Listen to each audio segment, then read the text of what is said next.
Você gosta do Felipe Melo? Que ele pode ganhar a vaga no time do Fluminense. A gente pode ver o Pitbull jogando a próxima partida contra o Audax no domingo. Beleza? Também quero falar um pouquinho, né, sobre algumas marcas negativas do Fluminense nesse começo de temporada, muito difícil, e já rolou protesto, né?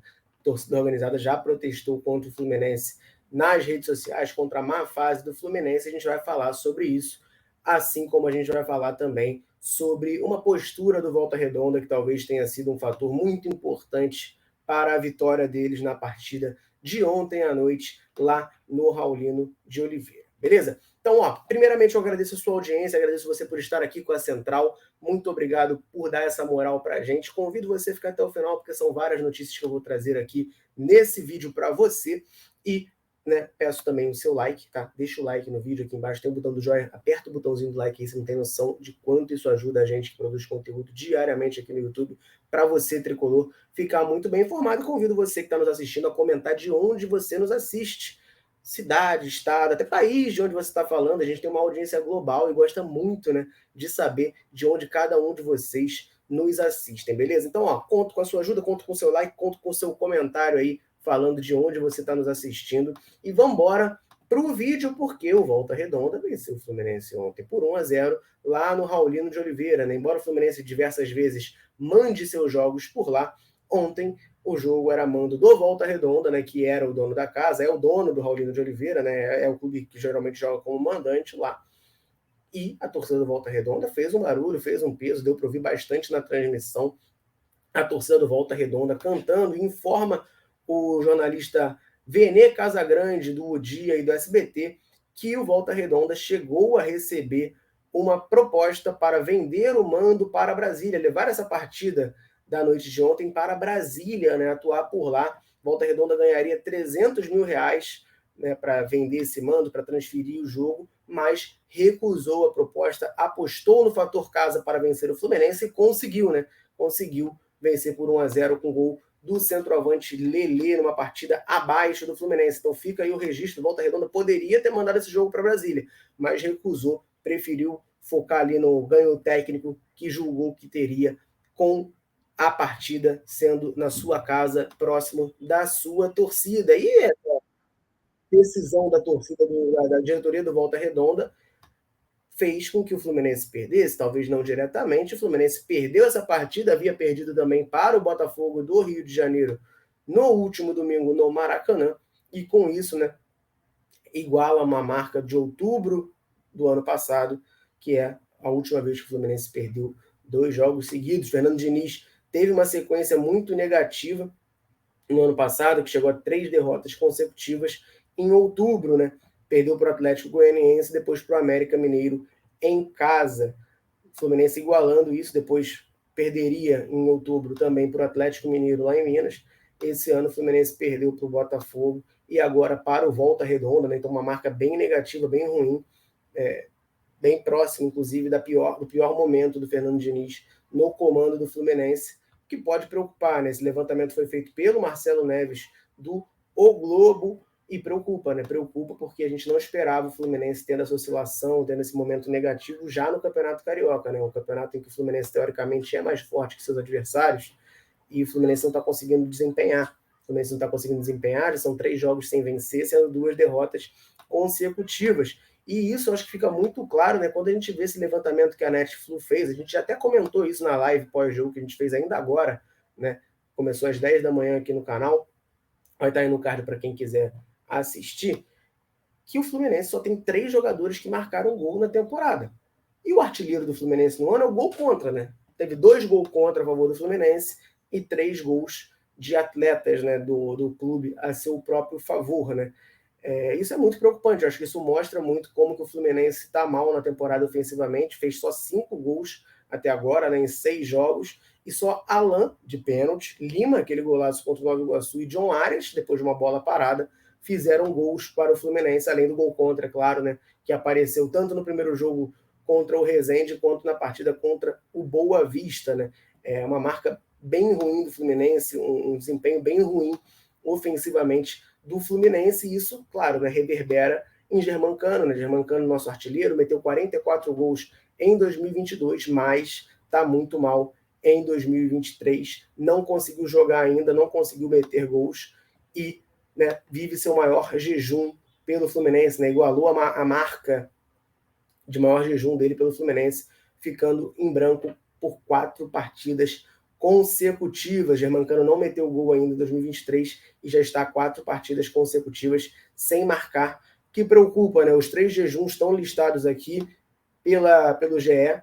Ele fala aqui do primeiro, que foi no Fluminense 3-0 contra o Oriente Petroleiro, depois no empate em 0-0 contra o Santos no Brasileiro, derrota por 3-0 contra o Júnior na Sul-Americana e a vitória por 1-0 contra o Cuiabá no Brasileirão. Né? Logo depois do título carioca, os 4 jogos seguidos, o Germancano não meteu mais gols. O segundo jejum foi quando o Fluminense perdeu por 1-0 para o Internacional em casa.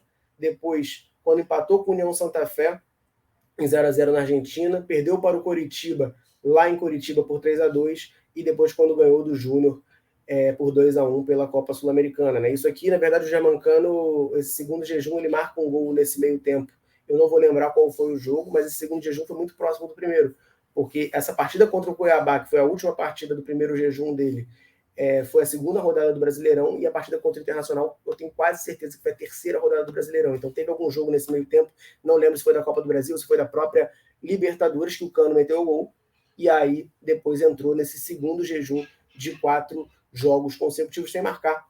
E agora o terceiro jejum desse, né? Essa é a 4ª vez que o Germancano fica 4 jogos seguidos sem marcar. O terceiro jejum foi no finalzinho do ano passado ali, quando o Fluminense venceu o Coritiba por 5-2, depois empatou com o Corinthians em 2-2 no Maracanã pela semifinal da Copa do Brasil, empatou com o Palmeiras em 1-1 no Brasileirão e perdeu para o Atlético Paranaense fora de casa por 1-0. Então já é a 4ª vez que o Germancano alcança 4 partidas sem marcar pelo Fluminense desde que chegou por aqui. Preocupa, né? Preocupa porque ele é a nossa principal esperança de gols para a temporada. E justamente por isso, né, Fluminense mal, Germancano não marcando gols, fez com que a Força Flu fosse ao seu Instagram protestar. A Força Flu postou uma foto deles no jogo de ontem, lá no Raulino de Oliveira, com a legenda: é esse o time que vai ganhar a Libertadores? Tá faltando sangue e vontade. Carioca é obrigação. Fica a crítica aí da Força Flu. De fato, né, um questionamento que muitos acabam fazendo: pô, é esse time aí que vai fazer, que vai ganhar a Libertadores? Porque, de fato, esse rendimento, cara, a gente tá vendo o Fluminense mal no campeonato estadual contra times de baixo investimento. O Volta Redonda, por exemplo, que é um dos melhores pequenos, joga a Série C. E a gente não está conseguindo fazer gol, a gente não tem nem um gol por partida de média. Isso é preocupante, preocupa muito o Fluminense. Tá mal, a gente fica sempre pensando nisso, né? Ah, beleza, Libertadores é só em abril, tá, mas abril tá chegando. A gente já tá em fevereiro, né? O tempo passa rápido, fevereiro é mais curtinho. Sei não, né? A gente tem que ficar bem de olhinho aberto nisso. Fica aí o registro do protesto da Força Flu no seu Instagram, com essa sequência ruim do Fluminense. E o Fluminense tem, né, para tentar fugir dessa sequência ruim, uma partida no próximo domingo contra o Audax no Maracanã. O Fluminense pega o Audax domingo, 6 horas da tarde, com esse desafio de voltar a vencer, né? Já são 3 jogos aí sem vitórias, 2 derrotas consecutivas, e foi revelada a arbitragem deste jogo.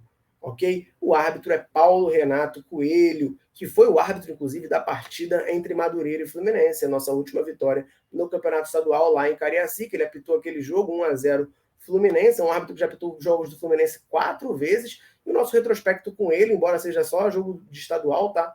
Não é bom não, tá? Não é bom não o retrospecto com o Paulo Renato Coelho. A primeira partida foi 1-0 contra o Macaé em 2020, depois a gente empatou contra o Botafogo do Rio de Janeiro na Taça Gerson Didi por 1-1 também em 2020.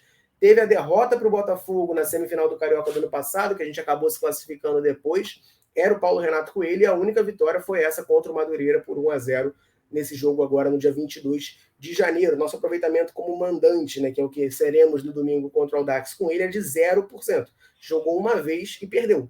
Foi justamente essa partida contra o Botafogo que a gente perdeu por 2-1, beleza, que a gente passou de fase, mas é uma derrota. Como visitante são 3 jogos, 1 vitória e 2 empates, nunca perdemos, né, como visitantes, e 55% de aproveitamento. Então, assim, eu acho que a arbitragem não é uma grande preocupação para o Fluminense, não deveria ser, mas, né, para quem gosta de superstições, nosso desempenho com esse árbitro não é bom. não é bom, mas vencemos o último jogo, então a gente pode contrabalancear, né? Escolham o seu lado aí nessa situação. A gente venceu o último jogo com o Paulo Renato Coelho, mas não costuma ir bem com esse árbitro no comando do jogo. Beleza? E ó, última notícia aqui, falando justamente também sobre a partida contra o Audax. O André foi expulso contra o Volta Redonda no último jogo, tomou o segundo amarelo, né, por uma falta, o carrinho por trás ali no Macário, acabou sendo expulso e não vai jogar, tá? Não vai jogar contra o Audax, vai estar cumprindo suspensão. O André postou, né, nas redes sociais dele, no Instagram, sobre isso, né, sobre o mau momento que o Fluminense vive, a má fase que ele vive também, né, também não está jogando aquela bola toda que a gente está acostumado a ver do André. Vou compartilhar aqui na tela rapidinho o post dele no Instagram, tá aqui, ó, perfil do André, postando essa foto com a legenda: temos certeza que vamos ter uma temporada muito vitoriosa, vamos trabalhar muito dobrado para fazer uma temporada especial. Vitória Fluminense. É o que a gente espera, André, é o que a gente espera, até bom para a sua carreira, para você evoluir, para você, quando for vendido, não ir para um Fulham da vida, ir para um clube maior que possa te dar mais mais moral, vamos botar assim, na Europa, para conseguir uma seleção, conseguir títulos, essas coisas. Acho que você merece, acho que você é um grande jogador, o melhor volante do país, mas está devendo nesse começo de ano, eu acho que você está devendo. E para o próximo jogo, meus amigos, com o André de fora, a tendência é que ele ganhe a vaga, né? Felipe Melo deve ser o titular do Fluminense contra o Audax. A gente tem o Alexander, que às vezes atua por ali pelo setor, pode atuar, mas está na seleção sub-20, então vai sobrar provavelmente para o Felipe Melo, é quem joga quando o André não está disponível, foi quem atuou na equipe do Fluminense. Felipe Melo deve ser o titular contra o Audax, ali ao lado do Martinelli. É claro que o Fernando Diniz pode fazer uma alteração, pode botar o Martinelli de primeiro volante e o Iago de segundo, como fez na partida contra o Madureira, pode tentar algumas outras alternativas e alguns testes, mas a tendência é que o Felipe Melo não jogou contra o Volta Redonda, também não jogou contra o Botafogo, né? A tendência é que ele seja o titular nessa partida contra o Audax, porque ele é o reserva imediato do André ali para o setor. Não me preocupa tanto, claro, o André é mais jogador hoje do que o Felipe Melo, mas não me preocupa tanto. Acho que para aquela partida ali o Felipe Melo pode cumprir bem sim seu papel. Eu quero saber da produção ofensiva do Fluminense, que eu estou achando muito baixa. Como ficou claro na notícia aí atrás, só 3 jogadores do Fluminense fizeram gols até agora na temporada. Gol contra, 2 vezes é o artilheiro do Fluminense no ano. A gente tem menos gols do que partidas disputadas. Isso me preocupa muito quanto ao Fluminense nesse começo de 2023. Eu quero saber de você, o que está te preocupando mais? Concorda com a Força Flu? Concorda com o protesto dele no Instagram? Deixe seu comentário aí, vamos trocar uma ideia sobre o Fluminense. O que precisa mudar para a gente conseguir o caminho das vitórias, como o André fala, né? Temporada muito vitoriosa, como o André disse que tem certeza que a gente vai ter. É isso que eu quero saber. Deixe seu comentário aí. Eu vou ficando por aqui. Um abraço, saudações tricolores. Tamo junto.